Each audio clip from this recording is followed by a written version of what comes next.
Welcome back, everybody, for another deep dive. Always fun. Yeah, today we're going to be looking at something kind of different. Yes. It's an excerpt from a spiritual discourse Okay. given on February 17th, 2025. All right. And Interesting. these discourses, they're called Murlis, which translates to flute.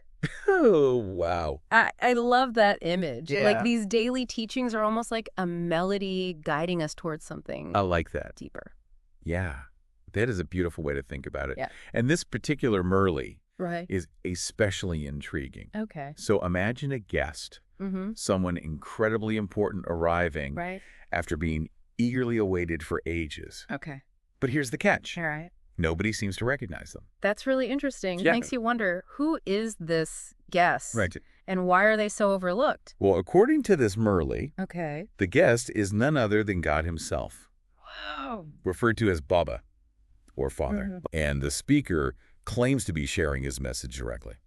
So God is the long-awaited guest. Yes. And everyone's just missing him. That's right. It seems almost counterintuitive. Exactly. Yeah. The Murli describes this guest as the guest of honor, Okay. arriving in a world consumed by suffering and negativity, what's referred to as the impure world. The impure world. Yes. Okay. And ruled by a metaphorical figure named Ravan. Wait, Ravan, like the demon king from the Ramayana? Not quite. Okay. This Ravan is more of a symbol Got it. representing the forces of negativity and darkness Okay. that dominate this impure world. Okay, so it's more symbolic. Yes. But God arriving in this impure world. Right. What does that even mean? Well, it's about this fascinating idea of cyclical time, Okay. a recurring pattern of negativity followed by purification.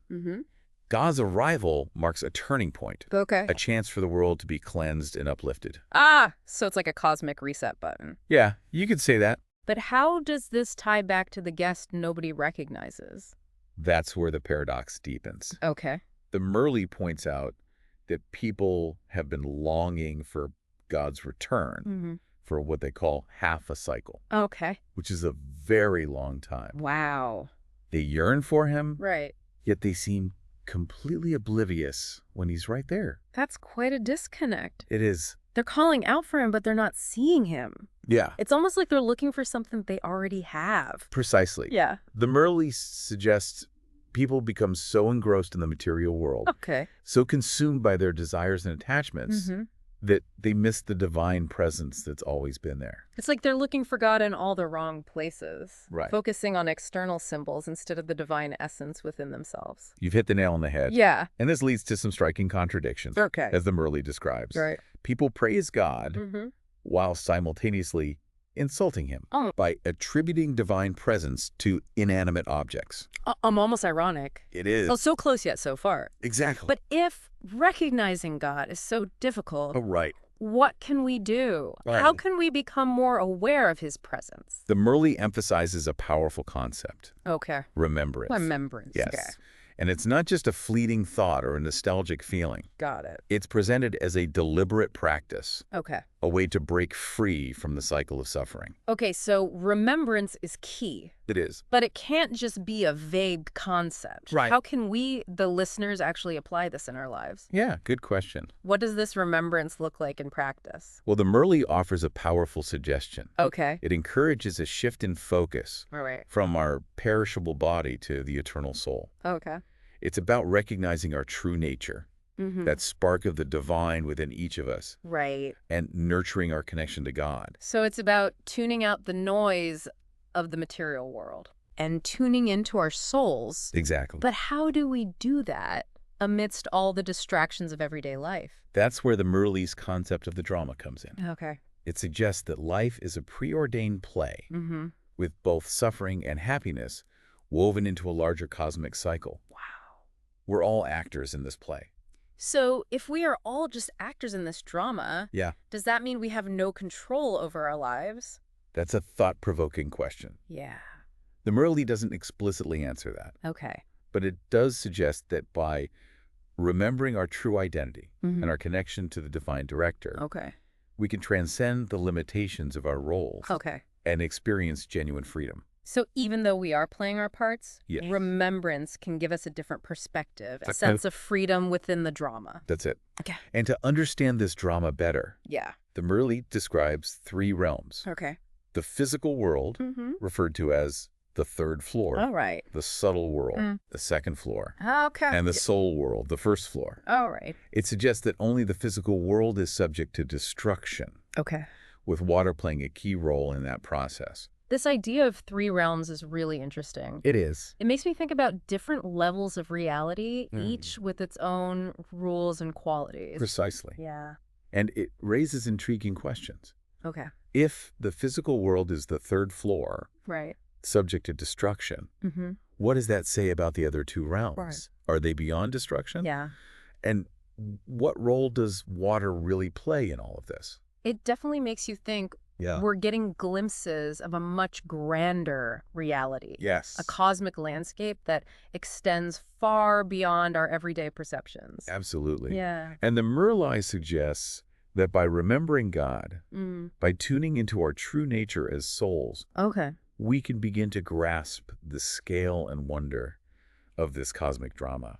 So it's not just about understanding these concepts intellectually, but about experiencing them. Yeah. About connecting with our souls and our place in this grand scheme of things. You've got it. Yeah. And this connection isn't just about individual enlightenment. Okay. It's about recognizing our interconnectedness. That's a powerful idea. It is. Our individual journeys are part of a collective awakening. Yes. By remembering our true selves, Right. we contribute to the upliftment of the whole world. Exactly. Wow. And the Murli emphasizes the joy and contentment that come from serving this purpose, Right. from spreading this knowledge and helping others remember their true nature as well. So it's not just about personal enlightenment. That's right. It's about sharing that light with others. Precisely. Yeah. And this leads us to another fascinating aspect of the Murli. Okay. It reveals an interesting detail about how these teachings are transmitted. Okay. It mentions Brahma, a key figure in Hindu mythology, Right. as an instrument through whom God delivers these messages. The speaker claims to be receiving these teachings from God and sharing them with others. That raises some interesting questions about lineage and transmission. It does. Who is authorized to speak for God? Yeah. How do we know these teachings are authentic?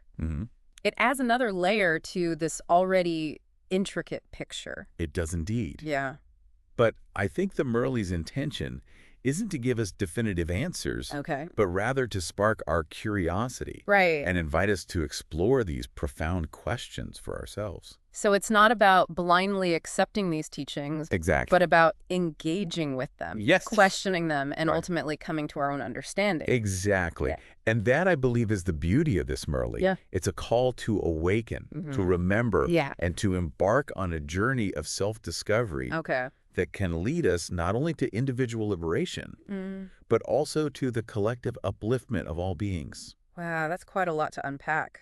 We've got this unseen guest arriving in a world desperately searching for him, but Yeah. failing to recognize him. Right. We have this call to remember our true nature, to shift our focus from the perishable to the eternal, Exactly. and to contribute to the upliftment of the world through selfless service. That's right. And all of this woven into this grand cosmic drama, Yeah. a play where we are all actors navigating a cycle of suffering and liberation. Just quite a picture. It's a lot to take in, It is. but incredibly thought-provoking. Absolutely. We've only just begun to scratch the surface of this Murli.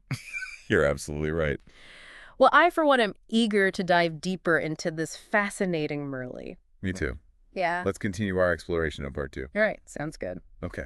Okay, so we're back, and I'm still processing that image of God as the guest nobody recognizes. Yeah. It's a profound paradox, and honestly a bit humbling, too. It is a humbling thought, isn't it? Yeah. And it challenges our conventional notions of God. Right. He isn't depicted as a distant figure sitting in judgment. Right. Instead, the Murli portrays him as actively engaged in the world, Okay. seeking to purify and uplift it. That's a refreshing perspective. Yes. We often hear about a God who's remote, maybe even vengeful. Right. But this Murli offers a more compassionate view, a God who's reaching out to heal and restore. Yes, and it emphasizes that transformation isn't a passive process. We have a role to play. Right. It's about consciously choosing to align ourselves with God's plan. So belief isn't enough. No. It's about action, about actively remembering God, Yes. staying aware of his presence, Right. and making choices that reflect our true nature as souls. Exactly. Okay. It's about walking the walk, not just talking the talk. Right. And this walk, this spiritual path, isn't about renouncing the world or becoming a hermit. Okay. It's about engaging with the world in a more conscious, compassionate way. So it's about recognizing that divine spark, not just within ourselves. Yes, but in everyone we encounter. That's It's a call to action to become agents of positive change. Precisely. Wow. By embodying those qualities of love, peace, and purity Right. that the Murli associates with God, we can uplift ourselves and those around us. Right. It's a transformation that starts from within and radiates outward, Okay. affecting our relationships, our communities, Right. and ultimately the world as a whole. Speaking of this ripple effect, the Murli mentions Brahma as a key player in transmitting these teachings. Yes. It's fascinating how it reinterprets this central figure from Hindu mythology. Yeah, Brahma, often seen as the creator god, becomes a conduit in this context. Okay. He's like a channel through which God's message flows into the world. It's like a bridge between the divine and human, making God's wisdom accessible to us. Right. But this also raises questions about revelation and inspiration. It does. How exactly does this transmission happen? How can we be sure these teachings are authentic? The Murli doesn't delve into the specifics of that process. Okay. It invites us to contemplate the mysteries of the spiritual realm, Okay. to wrestle with questions that may not have clear-cut answers. So it's not about handing us a dogma on a silver platter. Nah. It's about encouraging us to embark on our own spiritual exploration. Precisely. Okay. We're encouraged to seek understanding through active introspection, Right. not just blind faith. Okay. And in doing so, we not only deepen our understanding of the teachings, but also our understanding of our own place in the grand scheme of things. It's like we become spiritual detectives, Yeah. sifting through the evidence, Right. using our intuition and experiences as guides. We start to see the world through different lens, Yes. recognizing the interplay of the divine, the human, and the cosmic forces that shape our reality. Exactly. Yeah. It's a journey that requires both intellectual curiosity Right. and an openness to new possibilities. Yes. And the beautiful thing is, this journey is open to everyone. Right. The Murli emphasizes that God's love and grace extend to all souls, Okay. regardless of their background beliefs or past actions. That's a powerful message of inclusivity and hope. It is. Reminding us that everyone has the potential to tap into this wellspring of love and wisdom. Absolutely. Yeah. It's an invitation to step into a new way of being, Okay. a life rooted in love, wisdom, and selfless service. But amidst all this talk of transformation and liberation, Right. the Murli doesn't shy away from the reality of suffering in the world. That's an important point. It is. It acknowledges the darkness, Yeah. the negativity symbolized by Ravan, and the struggles we face as we navigate this impure world. Yes, and it suggests that suffering isn't pointless. Okay. It's not an end in itself. Right. It's an opportunity for growth and purification. It's like that saying, what doesn't kill us makes us stronger. Right. But in this context, it's not just about physical strength. It's about spiritual resilience. Exactly. The ability to face challenges and emerge with greater wisdom and compassion. Exactly. Wow. And we're not alone in this. Right. The Murli reminds us we have the support of God, Okay. whose love is always present, and the support of a spiritual community, a sangha, Right. that can offer guidance and encouragement. So we're all in this together, Yeah. supporting each other as we walk this path. That's right. It's a collective effort. It is. Speaking of which, the Murli emphasizes sharing these teachings, Yes. spreading the message of hope and transformation. Yes.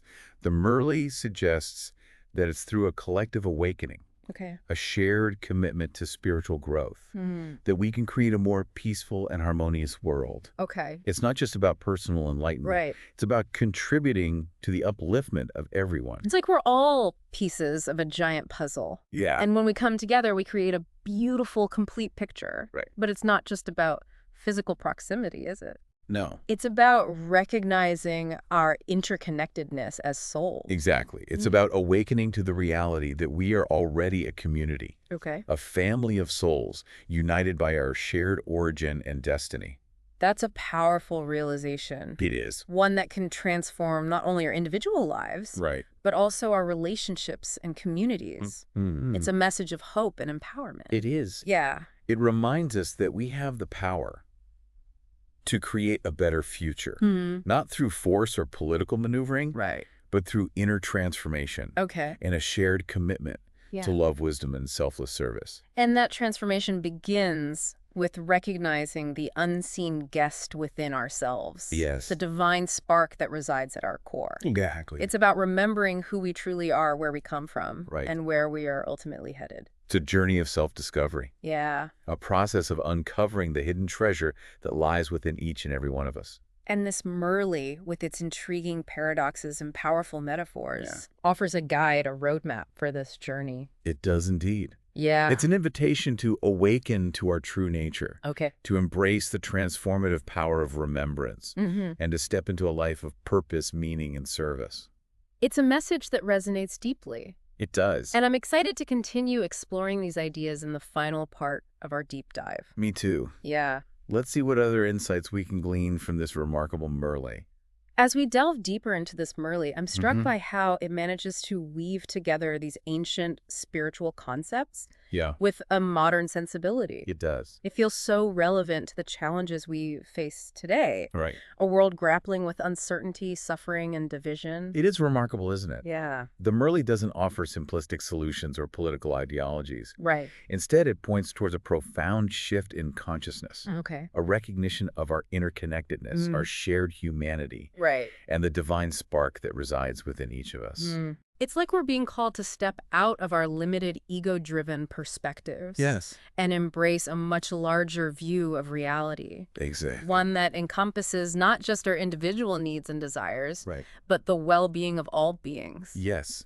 And the Murli suggests that this shift in perspective can lead to genuine liberation. Okay. It's about breaking free from the chains of attachment, fear, and negativity, Right. and experiencing true joy, peace, and fulfillment. It's almost like escaping a prison we didn't even realize we were in. Yeah. But how do we actually make that shift? Yeah. It's one thing to talk about it intellectually, Right. but quite another to live it. The Murli emphasizes the importance of spiritual practice, Okay. particularly the practice of remembrance. Remembrance. Yes. Okay. It's about cultivating a constant awareness of God, of our true nature as souls, Okay. and of our interconnectedness with all beings. So it's not just about meditating for an hour each day. Yeah. It's about integrating this awareness into every aspect of our lives. Exact thoughts, words, and actions. Right. It's about making the spiritual path a way of life. Exactly. Wow. It's a continuous journey of self-discovery, growth, and transformation. And the Murli acknowledges that it's not always easy. Right. There will be challenges, setbacks, and temptations along the way. So we're not aiming for some perfect state of enlightenment Yeah. where we're immune to suffering. That's right. It's more about navigating the inevitable challenges with grace, resilience, and trust in a larger plan. You've captured it perfectly. Yeah. It's about remembering that even amidst the darkness, Mm-hmm. God's love and grace are always present. Right. We're never truly alone on this journey. Yeah. We have the support of God, our spiritual community, and all those who are striving to live in alignment with truth and love. It's a powerful message of hope and empowerment, It is. reminding us that we have the capacity to transform ourselves, our communities, ultimately the world around us. And that transformation begins with recognizing the unseen guest within ourselves, Right. the divine spark that resides at the core of our being. Yeah. It's about remembering who we truly are, where we come from, and where we're ultimately going. It's a journey of self-discovery, of unveiling the hidden treasure within each of us. Exactly. As we wrap up this deep dive, Yeah. I'm left with this thought. Okay. What if we're all in some way unseen guests in each other's lives, That's interesting. carrying within us the potential to awaken each other to that divine spark? What if the transformation of the world begins with recognizing and honoring that spark in ourselves and everyone we meet? That is a beautiful and profound question to ponder. It is. Perhaps that's the ultimate message of this Murli, Okay. a call to remember to awaken and to shine our light, illuminating the path towards a world where love, peace, and unity prevail. It's a journey worth taking, It is. and one that we can embark on together. Thanks for joining us on this deep dive. It was my pleasure. Until next time, keep seeking, keep questioning, and keep shining your light.